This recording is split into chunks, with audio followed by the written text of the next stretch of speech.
नमस्कारम everyone. Video का title आपने देखा, द ग्रेस ऑफ लिंग भैरवी देवी। इस टाइटल के अंडर मैं 3 या 4 वीडियोस बनाने वाला हूँ और यहाँ पे मैं कुछ लोगों की स्टोरी आपके साथ शेयर करूँगा जिनको विटनेस मैंने खुद किया है। और एक इंसिडेंट तो उसमें से मेरे साथ हुआ था, तो जहाँ पर देवी ग्रेस आपको देखने को मिलेगी। ये बात उस समय की है जब मैं नाग प्रतिष्ठा के लिए बेंगलोर गया हुआ था। और वहाँ पर एक लड़की जो जर्मनी की थी, उसको जस्ट मैंने किसी चीज़ के लिए गाइड किया था और ऐसे ही नमस्कारम करके उसको मैंने कुछ बताया था। होता क्या, जब मैं बेंगलोर से वापस जा रहा था तो मैं कोयम्बटूर जा रहा था। कोयम्बटूर जाने के लिए मैंने सेलम के लिए एक गाड़ी ली थी। और सेलम के बाद सेलम पे जब मैं पहुंचा तो वहाँ से मेरे को कोयम्बटूर के लिए बस पकड़नी थी। तो कोयम्बटूर के लिए मैं बस में बैठा और उस बस में मुझे वही लड़की दिखी जो बेंगलुरु में मुझे दिखी मिली थी। मैंने उसको नमस्कारम किया और उसने भी मेरे को नमस्कारम किया, लेकिन उसने ऐसा बिहेव किया जैसे कि मतलब वो पहचानी नहीं या कोई इंटरेस्ट शो नहीं किया। I was like okay. और मैं अपनी सीट में बैठ गया। और लगभग जब रास्ता ख़त्म हो गया था उसके बाद मुझे लगा कि वो लड़की किसी के साथ होगी। और क्या पता वो पहले भी ईशा योगा सेंटर गई हुई हो। मैं भी पहले नहीं गया हुआ था, मेरा भी फर्स्ट टाइम था। और मैं नीचे उतर गया। जब मैं बस से नीचे उतरा तो वो लड़की भी पीछे पीछे नीचे उतर गई और वो अकेले थी। तो फिर मैंने शायद उससे पूछा कि कहाँ जा रही हो। नहीं, उसने उसको अंदर जो लोग बैठे थे उसने गाइड किया। उन्होंने बोला कि आपको आगे से कोयम्बटूर के लिए बस मिल जाएगी।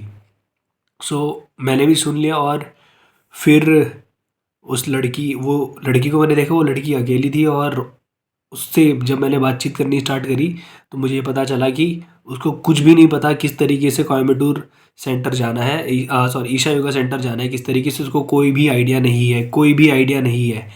और मैंने देखा था उसने गले में भैरवी देवी का पेंडेंट पहना हुआ था। फिर वहाँ पर बातचीत होने लगी। हम बस स्टॉप के पास खड़े होकर बातचीत करने लगे। और उसके बाद जिस बस में हम चढ़े, बस में चढ़ने के बाद हमको एक लड़का हमको जो ईशा योगा सेंटर में ऑलरेडी काम कर चुका था वो मिला। और वो जो लड़की है, उस लड़की ने ईशा योगा सेंटर में रूम बुक नहीं करवाया हुआ था। इस चीज़ को आप ध्यान रखना, उसने रूम बुक नहीं करवाया हुआ है। और ईशा योगा सेंटर में अगर आपको जाना है तो पहले ही 1-2 महीने पहले आपको रूम की बुकिंग करवानी होती है। अगर आपकी रूम की बुकिंग है नहीं तो वहाँ रूम ऑलरेडी फुल रहते हैं, हमेशा फुल चलते हैं वहाँ रूम। तो अगर आपको कभी भी जाना हो तो 1-2 महीने पहले रूम बुकिंग करवाएं, अदरवाइज़ आपको रूम नहीं मिलने वाले हैं। और अगर आपको रूम नहीं मिले ईशा योगा सेंटर में तो वहाँ जाने का फ़ायदा ही नहीं है, क्योंकि आप उस वातावरण में रह ही नहीं पाओगे। और ध्यानलिंगम टेम्पल से अंदर आप जा भी नहीं पाओगे। वहाँ जाने का फ़ायदा ही तब है जब आप वहाँ रह सकें। उसके बाद मुझे इतना पता था कि वो लोग गेट से ही वापस भेज देंगे अगर आपने रूम बुकिंग नहीं करी हुई है, क्योंकि वहाँ के जो रूल्स हैं बहुत बहुत ज़्यादा स्ट्रिक्ट रूल्स हैं और हर एक चीज़ रूल्स के बेसिस पर ही चलती है। वो लड़का मेरे को मिला और मैंने उस लड़के से बातचीत करनी स्टार्ट करी। और वो जो लड़की थी वो ज़्यादा बातचीत वगैरह करने में उसको ज़्यादा मुझे लग नहीं था, वो ज़्यादा बातचीत करने वाली लड़की नहीं थी, वो चुपचाप बैठी हुई थी अपना। मेरी उस लड़के से बातचीत होने लगी और बात होने के बाद ये पता चला कि वो लड़का ईशा योगा सेंटर में ऑलरेडी काम कर चुका है। और फिर धीरे धीरे बात होने लगी। फिर मैंने उससे पूछा कि ये जो लड़की है इसने रूम तो बुक करवाया नहीं है और ये जर्मनी की और पहली बार जा रही है। तो उसने बोला कि मैं कुछ करता हूँ। और उसने फ़ोन मिलाना स्टार्ट करा। और जब उसने फ़ोन मिलाया तो उसकी एक लड़की से बात हुई जो अंदर ऑलरेडी काम कर रही है इस समय पर। और फिर उसने उसको बताया कि एक लड़की ऐसी है जो एनआरआई है, मतलब सॉरी विदेश से आई है, तो इसके लिए क्या कोई रूम आज कहीं पर भी मिल सकता है। तो जैसे तैसे उन्होंने बोला कि हाँ रूम मिल जाएगा और आप इसकी जो डिटेल्स है पासपोर्ट वगैरह हमको सेंड कर दो। तो उसको सेंड कर दिया गया। और उसके बाद हम लोग पहुँचे ईशा योगा सेंटर के मेन गेट के सामने। उस समय 7 बज रहे थे और 8:45 के बाद जो एंट्री होती है वो एंट्री होनी बंद हो जाती है। अंदर एंट्री होनी बंद हो जाती है। बाहर जो मेन गेट है सर्प वसल, वो 8 बजे के बाद बंद हो जाता है। मतलब जो रेजिडेंट्स हैं वो तो 8:45 के अराउंड अंदर बाहर जा सकते हैं, बट जो बाहर वाले लोग जो आते हैं वहाँ, जो रेजिडेंट नहीं है, जिन्होंने रूम भी नहीं लिया है, उनको अंदर आने नहीं देते हैं। सो अब जब हम गेट पे पहुँचे, गेट में पहुँचने के बाद जो लड़का हमको बस में मिला था, उसको मैंने दोबारा कॉल किया और उसने फिर आगे बातचीत करी कि किस तरीके से हमें रूम मिल सकता है। लेकिन जिस लड़की ने रूम हम रूम के लिए जिस लड़की से रूम के लिए बात हुई थी, वो लड़की का कॉल नहीं लग रहा, उसके बाद बात ही नहीं हो पाई उससे। और लगभग लगभग 1 घंटा हमारा वहाँ पर ऐसे ही बीत गया। सिक्योरिटी गार्ड उस लड़की को अंदर नहीं आने दे रहा था जो जर्मनी की थी, और मेरे को उसने कहा कि आप जाके अंदर एंट्री करवा लो, बट आवर रिस्पॉन्सिबिलिटीज इनफाइनाइट। सो मुझको वहाँ पर रह के जब तक उसको रूम का अरेंजमेंट नहीं हो जाता तब तक मैं अंदर नहीं जा सकता था। सो वहाँ पर रह के मैंने हर पॉसिबल चीज़ ट्राई करी कि किस तरीके से क्या हो सकता है। मेरे एक जानने में कोई लड़की है, वो साधना पदा कर रही है, साधना पदा में उसने पार्टिसिपेट किया हुआ है। सो मैंने उन लोगों से ही पता करा कि कुछ हो सकता है। तो उन्होंने हर एक चीज़ हर तरफ से सारी चीज़ें बंद, मतलब सारे दरवाजे बंद होते हुए नज़र आ रहे थे। तो मैंने जो लड़की जर्मनी वाली थी उससे बोला उससे मैंने बोला कि अब तुम एक काम करो कि भैरवी देवी से ही तुम मांग लो कि मेरे लिए रूम का अरेंजमेंट करो। और वो कहते हैं कि फेथ जो है वो सिंपल माइंडेड लोगों के लिए काम करता है। तो वो थोड़ी देर उसने आँख बंद करी और देवी से उसने जो भी किया होगा मांगा। और उसके बाद जब ये सारी चीज़ें, मतलब हर एक चीज़ ख़त्म होती हुई नज़र आई, मतलब अंदर आने का कोई चांस नहीं था, तो मैंने बोला कि अब तुम्हारे लिए ऑटो करवा के तुमको कहीं बाहर पे होटल है तो वहाँ पर तुम्हें भेज देते हैं। तो उसके बाद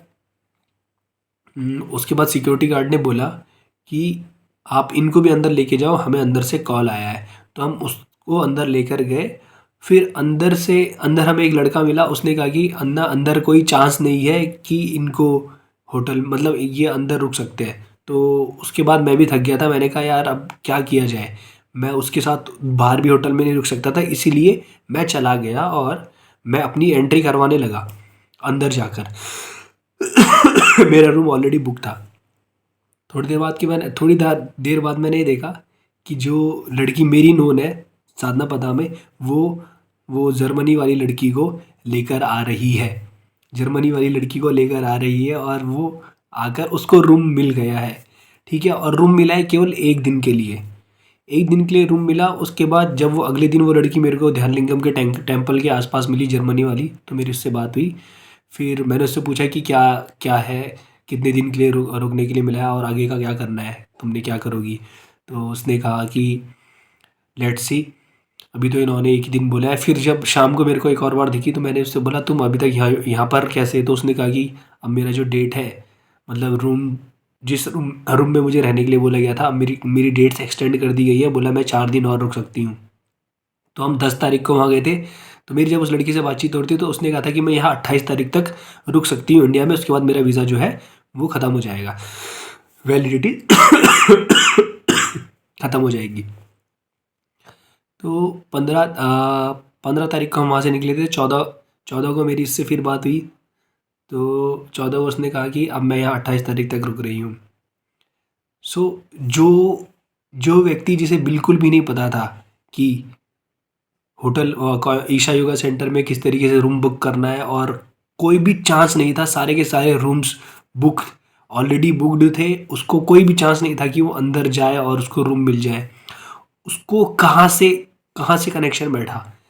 जिस बस में वो बैठी उस बस में जाके मैं बैठा, पहला। दूसरा, जिस बस में हम लोग चढ़े उस बस में एक लड़का जो ईशा योगा सेंटर में ऑलरेडी काम कर चुका था, वो आया और उसने हमारी सारी की सारी मदद करी, मेरी नहीं, उस लड़की की मदद करी।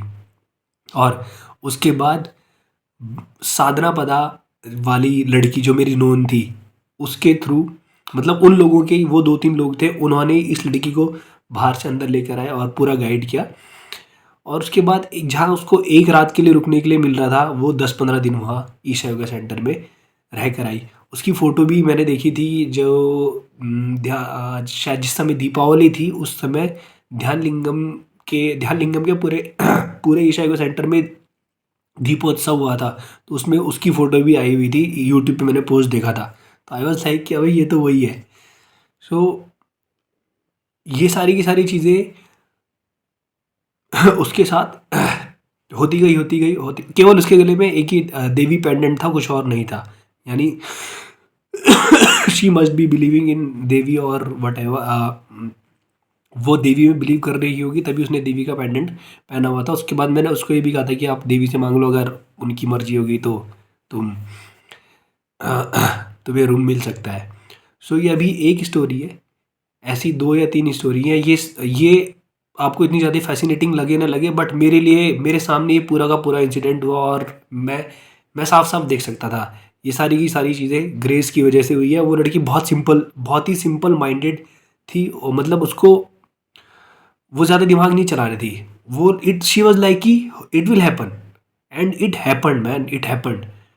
ऐसी 2-3 लोगों के बारे में मैं आप लोगों को और बताऊंगा, लेकिन वो 3 वीडियोस बनाऊंगा मैं, और ज़रूर ज़रूर उनसे आपको इंस्पिरेशन मिलेगा। ये वीडियोस मैं इसलिए बना रहा हूँ कि अभी भैरवी साधना 15 तारीख से स्टार्ट हो रही है। तो जो लोग देवी से जुड़ना चाहते हैं वो लोग भैरवी साधना कर सकते हैं, भैरवी साधना कर सकते हैं। जिनकी बस की साधना नहीं है तो दिन में 1 या 3 बार देवी चैंट करना, देवी स्तुति चैंट करना, वो लोग भी स्टार्ट कर सकते हैं। सो आई होप कि आप लोगों को पसंद आया होगा। अगली वीडियो में मिलेंगे, और मुझे फॉलो करने के लिए इंस्टाग्राम पे, अगर आपको ईशा योगा सेंटर ईशा के कोई भी प्रोग्राम्स के बारे में डिटेल चाहिए होगी, तो मैं अपने इंस्टाग्राम चैनल पर इंस्टाग्राम हैंडल पर सारी की सारी चीज़ें अपडेट करता रहता हूँ, और बाकी लोगों तक भी वीडियोस पहुँचाएँ।